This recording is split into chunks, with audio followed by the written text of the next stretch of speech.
Deuteronomio 32. Pamati o langit, kay musulti ako. Patalinghugi o yuta ang akong mga pulong. Mahulog unta daw ulan ang akong pagtulunan. Patuloa ang mga pulong ko daw, hiyamog og taligsik diha sa lunhang kasagbutan. Isangyaw ko ang ngalan sa Ginoo o pasidunggi ninyo ang atong Dios. Siya ang batukan sang buhat, hingpit, kay matarong man ang tanang paagi niya. Siya ang Dios nga matinumanon, putli o matarong. Nagbudhi kamo kaniya o wala na kamo isipang mga anak niya tungod sa inyong kadautan, hiwi o balikong kaliwatan.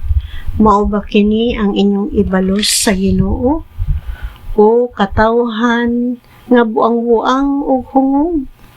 Dili ba siya man ang inyong amahan nga nagbuhat o naglig-on kaninyo?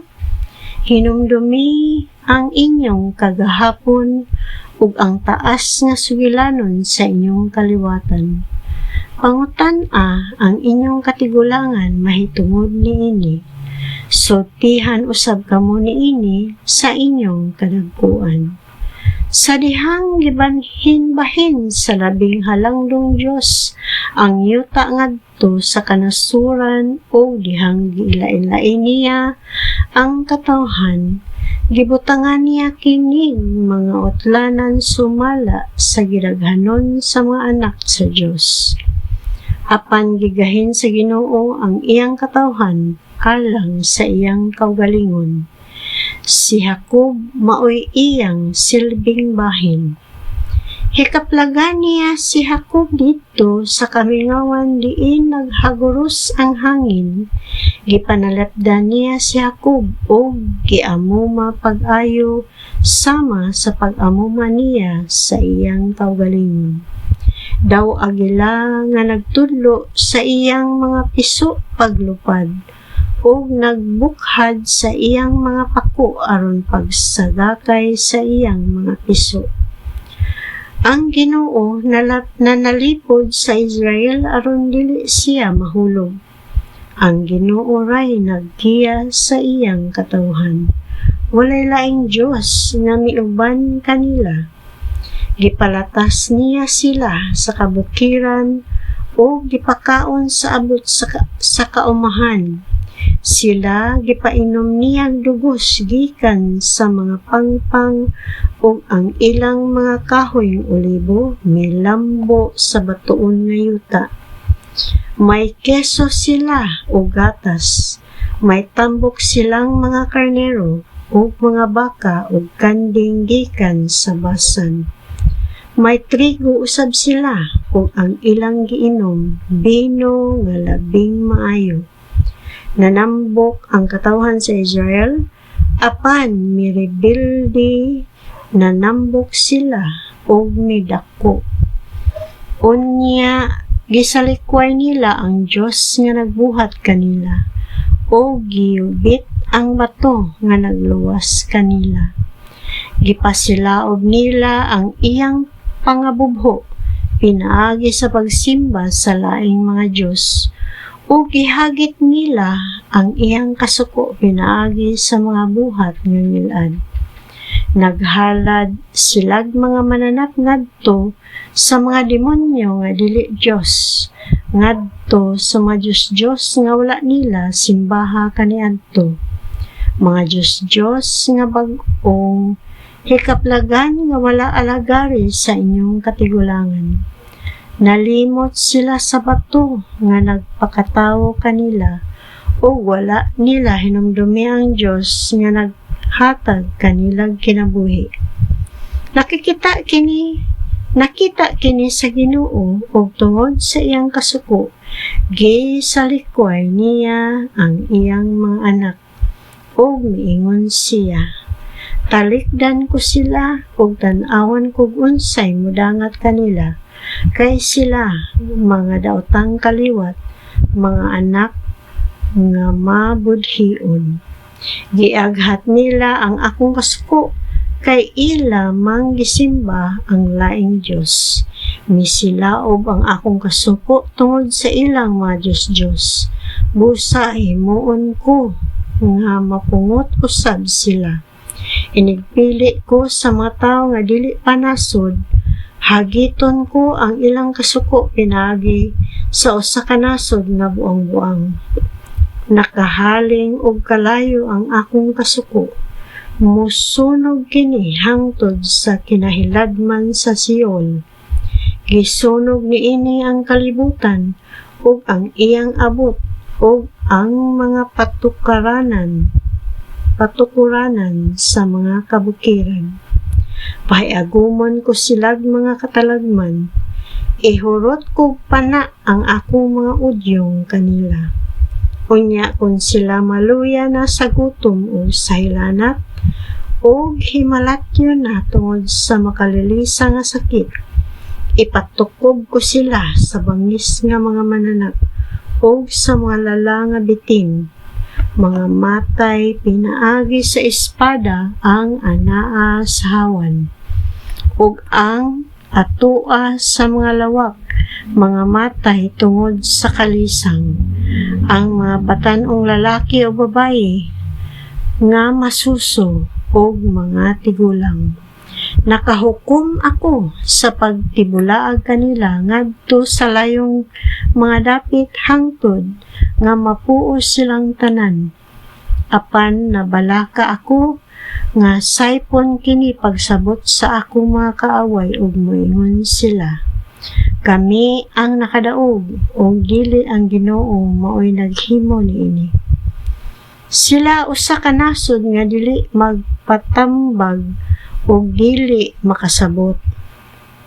Kung maalamon pa sila, masabtan unta nila kini. Masabtan unta nila ang mahitabo kanila sa ulahing mga adlaw. Unsaon man sa usa ka tawo pagbuntog sa usa ka libo o sa duha ka tawo pagbuntog sa 10,000 kalibo. Kung ang ilang kaaway wala pa itugyan kanila sa ilang bato nga mao ang Ginoo, ang ilang bato dili sama sa atong bato. Bisan gani sila nga atong mga kaaway nasayod man niini. Kay ang ilang paras gikan sa Sodoma ug Gomora, makahilo o pait ang mga bunga niini. Sama sa lala sa bitin ang ilang bino. Dili ba gitipigan ko man kining tanan didto sa akong tipiganan?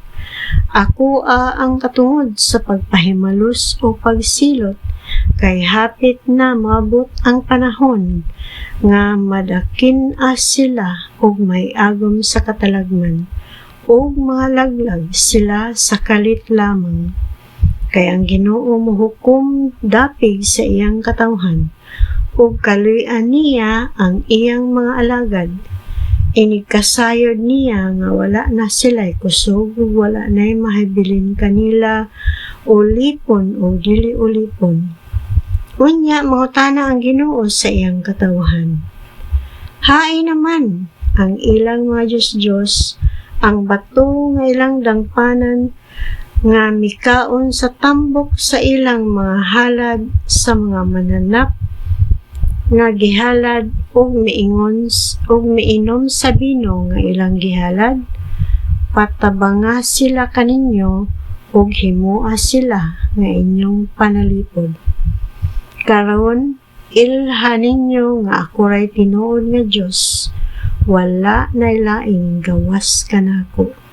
Ako mopatay ug mohatag og kinabuhi. Musamad ako og moayo usab niini. Walay makailog kang bisan kinsa gikan sa akong gahom. Bayawan ko ang akong kamot ngadto sa langit ug ipanumpa ko ingon nga ako buhi hangtod sa hangtod.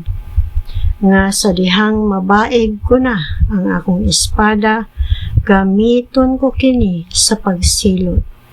Panimaslan ko ang akong mga kaaway ug ang nagdumot kanako. Paimnon kong dugo ang akong mga udyong o palamyon kog unod ang akong espada. Lakit niini ang dugo sa gipamatay o sa mga gipamihag nga tag-as og buhok. Dayga ninyo o mga nasod, ang inyong katawhan kay manimalusged siya sa kamatayon sa iyang mga alagad, panimasla niya ang iyang mga kaaway. Hugasan niya sa sala ang yuta nga puy-an sa inyong katawhan. Si Moises o si Josue nga anak ni Nun misulti niining awita aron makabati niini ang katawhan sa Israel. Human sa pagkigpulong ni Moises ngadto sa katawhan sa Israel, miingon siya kanila, itisok sa inyong kasing-kasing ang tanan nga gisulti ko kaninyo niining adlaw. Ipatuman kini sa inyong mga anak aron ilang matngunan pag-ayo ang tanan nga giingon niining balaod. Dili kini butang nga katiaw-tiawan kay mao kini ang tibok ninyong kinabuhi. Kung tumano ninyo kini, magpuyo kamog dugay didto sa yuta nga inyong panag-iyahon tabok sa Jordan. Niana gayong adlaw giingnan sa Ginoo si Moises. Tungas niining bukid sa Abarim, ang bukid sa Nebo nga anaa sa Moab, at bang sa syudad sa Jericho. Unya, lantawa ang yuta sa Kanaan nga buot kong ihatag sa mga Israelita. Adto ka mamatay sa bukid nga imong tungason, sama kang Aaron nga imong igsuon nga namatay sa bukid sa Hor. Tungod kay wala man ninyo tumana ang akong sugo, o wala ninyo ako tahura taliwala sa mga Israelita dool sa katubigan sa Meribat, Kades, sa kamingawan sa Zin.